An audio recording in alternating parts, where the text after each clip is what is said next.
Babaguhin ko ang takbo ng buhay ko.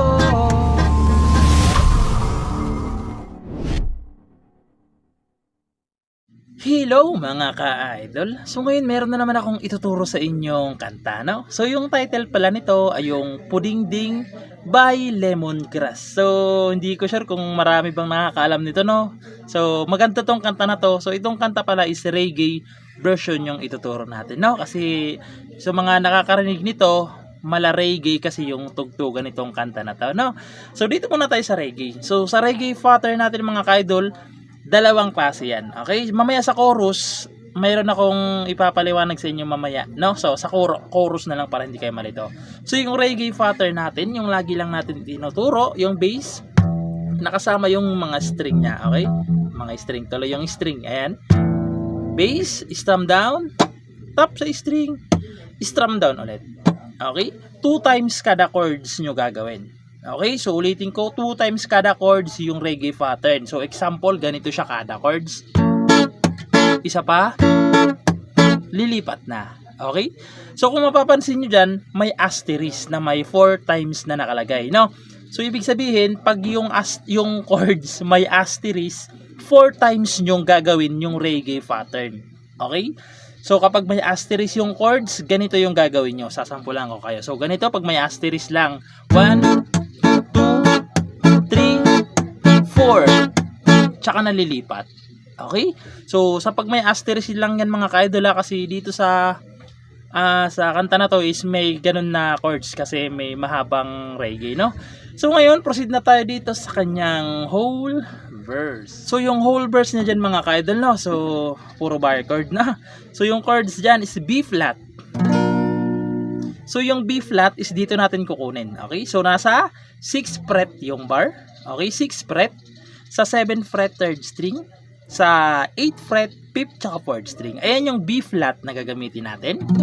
Sunod is C minor. So yung C minor 3rd fret nakabar. Sa kanyang 4th fret 2nd string. Sa 5th fret naman is 4th string tsaka 3rd string sa 5th fret. Okay? Ayan yung C minor. Tapos pupunta kayo ng E flat. So yung E flat ito siya. So nasa 6th fret pa rin yung bar. Okay? Sa 6th fret naman pala, sa 6th fret. Dito naman sa kanyang 8th fret ay 2nd string, 3rd tsaka 4th. Ayan yung E flat na gagamitin natin. Tapos babalik kayo sa B flat. Okay? Now, yan yung 4 na chords pala na yan is 2 times yung gagawin. Okay? 2 beses yung gagawin yung mga 4 na chords. Okay? So nga pala, yan na rin yung kanyang intro. Okay, kasi nag-intro muna yun eh. Pangit kasi kapag pinasok ka agad yung verse, no?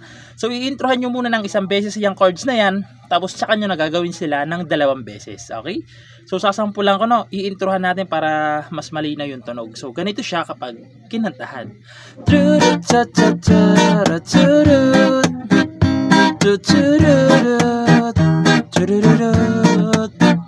Tapos verse agad. Okay? So kakantahan na natin yung verse agad kasi pag dinugtungan pa natin baka makapirat pa tayo, no?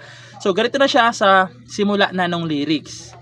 Minimiti, hinihiling at tanging panalangin ka. Sa gabing lumalabas mga bituin ay nakaukit ka. Ilaligo na rin ako na lakang at tulala.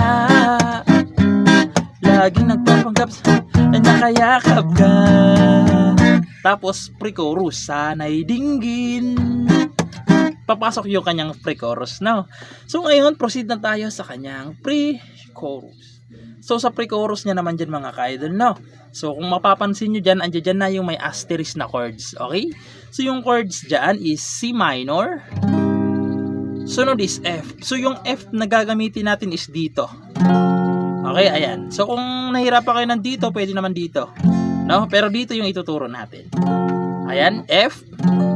So yung F mga ka-idol is nasa 8th fret nakabar yan. 8th fret yung bar. Dito naman sa kanyang 10th fret ay 2nd string, 3rd tsaka 4th. Ayan yung F na gagamitin natin. Tapos G minor. So yung G minor is nasa... So yung G minor, may asterisk to. So sa 3rd fret lang nakabar.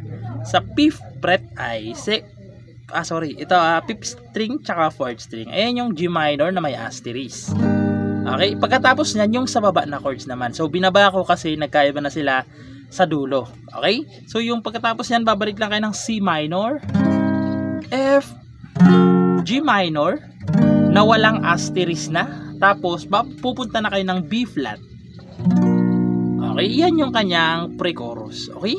So kakantahan ko yung kanyang pre-chorus para mas maintindihan nyo kung paano siya tugtugin. Okay? So ganito naman siya sa pre-chorus. Sana'y dinggin itong aking mga hiling, ako'y nananalangin na ika'y mapasa akin. Kung di man rin, sana na lang ako ay pansinin. Kung nanaisin itong aking gagawin. Tapos chorus, babaguhin ko ang takbo. So papasok na yung chorus, no? So ngayon proceed na tayo sa kanyang chorus. So yung chorus niya dyan mga ka-idol, same lang nung verse. Okay, total same lang nung verse yung chorus. Sasabihin na lang natin yung chords. Okay, so yung chords dyan is B flat.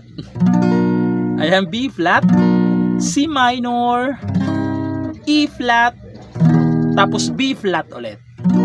Okay, yung apat na chords na yan, bali 4 times nyong gagawin. Okay, 4 times nyong gagawin. Yung pang-apat na naulit, bale parang interlude na yon. Okay, yung pang-apat parang interlude na yon.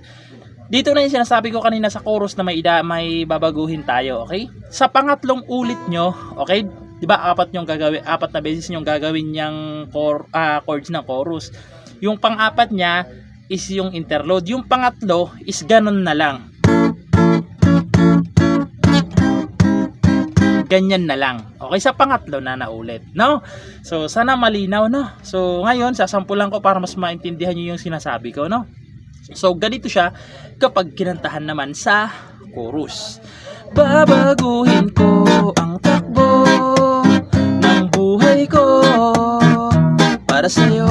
Pangalawa, papasukin ko ang nais mo, ang mundo mo para sa'yo. Tas yung pangatlo, na mapasakin, ganito na ang iyong damdamin, at makapiling ang isang tulad mo. Ganon siya sa pangatlo. Tapos yung sinasabi ko kanina pang-apat, yung interlude na.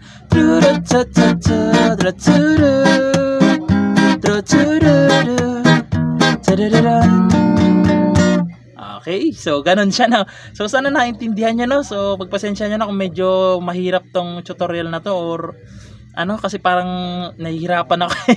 So yun lang naman, sana naintindihan nyo tong tutorial natin at nagustuhan nyo, at good luck sa bago nyong matututunan.